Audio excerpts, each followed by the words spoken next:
Hey, this is Jamie with Formidable Fabrications, and today we are working on a tree truck. So it's a local tree company that I do a lot of work for, and this truck is in here for two reasons. The first reason is these hinges. You probably can't really see them on camera, but the hinges have like a bend to them, and this one is bent out. So it's obvious when you look at this gap here versus the lack of gap here. So the door is actually cocked this way, and it also doesn't latch up here properly. So if I were to actually swing the door open right now, the door, as soon as it cleared this lip, the door would fall down about 1 inch. And this thing's really heavy, so the guy's having a really hard time putting this thing up. So we contacted the bed manufacturer, got new hinges for that, so we have to cut that off and weld the new ones on. But in the meantime, I got to put a hoist there, and I got to put another one up there to hold this door because this door is really heavy. So let me get another hoist up on that side. I got a little pocket in there I can latch it to and then strap it to there. Pull this door up to where it needs to be. Then I can start cutting these hinges off. So let's get started. For all of you guys that watch my channel, you know I love giving out little tips and stuff that I find along the way. And one of them I want to give you is this. These are file drawers. Those where you put the hanging folders in. And these you put the hanging folders. Those actually you put like books in those binders. And then you can pull them out. And then it has a door that closes. If you ever guys come across these and you need something good for your garage, your shop, these are amazing. Figure they're made to hold a lot of weight because they hold a lot of paper and a lot of books. And like, see, I got my chemicals stored in here. Close the lid, chemicals are secure. Granted, they're not, it's not a chemical cabinet, but it's better than nothing. So I saw a shed. These things are great. A lot of people, a lot of offices will just throw them away because they don't know what to do with them. If you guys can pick them up, they're great for the money. So for example, I got a lot of hoists and chain stuff in here. I got wiring, more wiring, and old rags. So anyway, just thought I'd share that little tip. So let's get a hoist to hold up the other side of this door.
here's something else to watch out for. So as I'm putting these hinges up, just putting a few tacks in, trying to get it level, and you see this. So this is just the play in between this and this piece. You see how it wiggles. So if I were to lay it up completely straight like this and welded it on, the minute that I take off all of the strapping that's holding this up, it's going to go like that. So to combat that, I'm not going to weld it just like that. I'm going to put it on a slight angle up, and I'm going to do the same thing on the bottom one. So what's going to happen is this will move a tiny bit and the bottom one will move a tiny bit, and it'll cancel themselves out. So right now that side down there is a little bit higher than this side.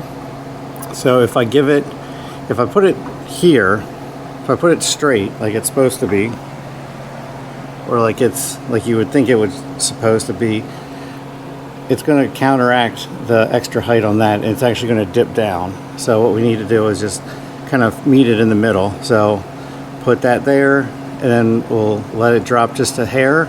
So that's all the way dropped. So we'll drop it about halfway, and then we'll tack it in place right there, and we'll do the same to the bottom, and that should hold the hinges pretty much in line where that door will be completely level all the way across. Fingers crossed.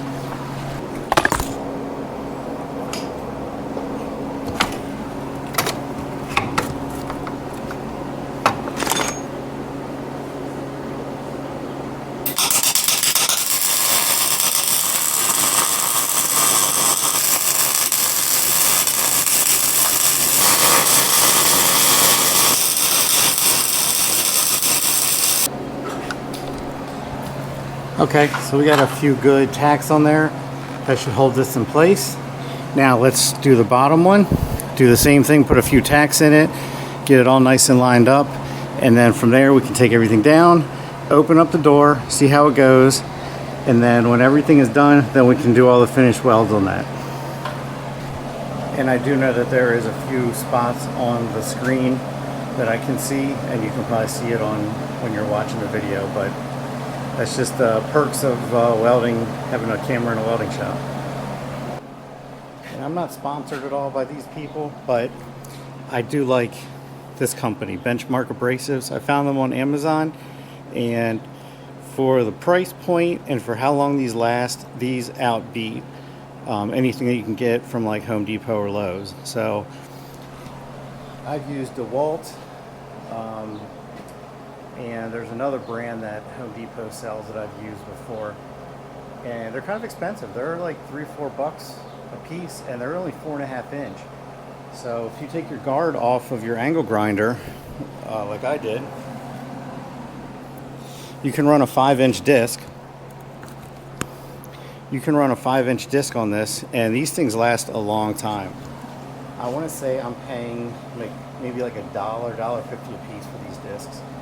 And on top of that, I'm also running their flap discs. So I totally got away from using grinding discs. They just make so much sparks. Unless you're really trying to take a lot of metal off at one time. So I started using these.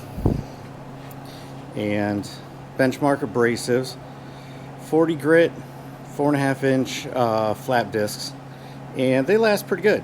I got 40s, 60s, 80s, Ed 120s. They're all hanging up over there, and I keep a stock of them. The 120s, you can make like a mirror finish on metal if you really wanted to. And they also make cutting discs and flap wheels for aluminum too, which is really nice. So definitely check them out if you ever get a chance. You can go on Amazon and find them, or just type up Benchmark Abrasives. I've got a lot of products for them, and everything I got and I have liked tremendously. So like I said, not sponsored, just thought I'd throw it out there. Really good products.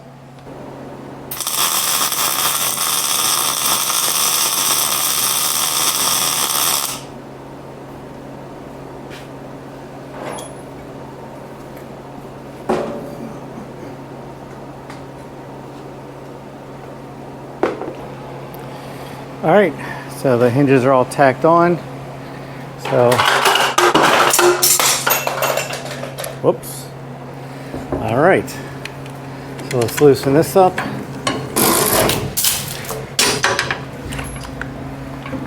All right, I gotta put you down for a sec.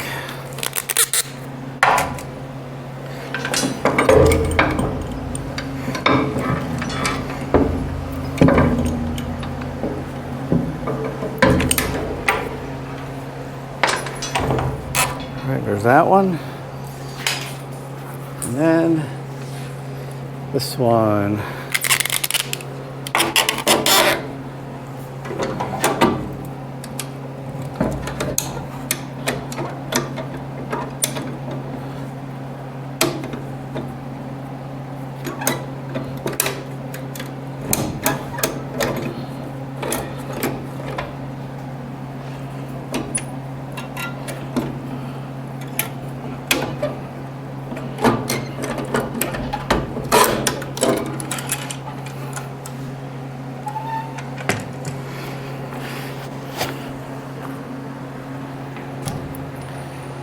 All right, so I did not test this out yet.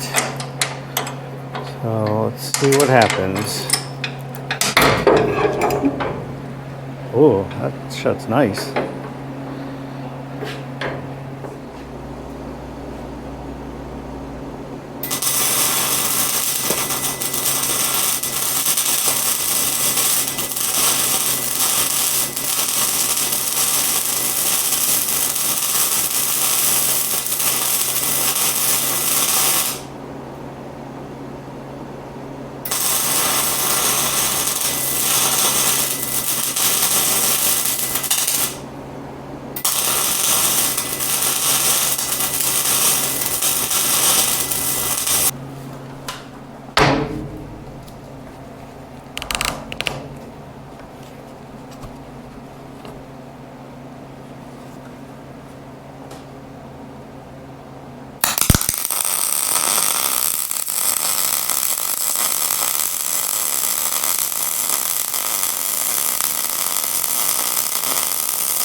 That's not too shabby of a weld. So I did a pass going up as a root pass, and then I went down to cover it up and make it look pretty.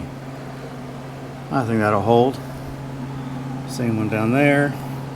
And I just got to weld that outside one. And then once I do, I can open this door up, swing it all the way out, and I can actually get down and do the insides of these. Because the insides of these, like up in this area, it was just like a caulk that they had put in there. So I'm going to weld it up. So that's a wrap on the truck. Just a quick recap. We got the hinges. I just threw another coat of paint on them. And the door shuts absolutely, positively beautiful. Goes in and it shuts.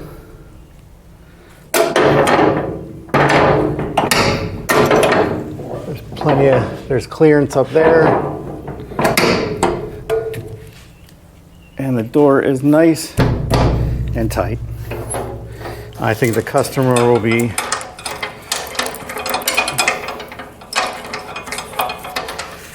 is going to be super stoked because that was what it originally came in for. So anyway, thanks for watching. Be sure to subscribe. I just bought something really freaking cool for the Lodestar project. That video might not be out for a week or two, but I'm at least going to throw some shorts up there so you can see what I got. I got some more parts for it. It's going to be cool. So stay tuned. Make sure you subscribe, and please like and throw up a comment. Really helps the channel grow. Thanks. Catch you on the next one.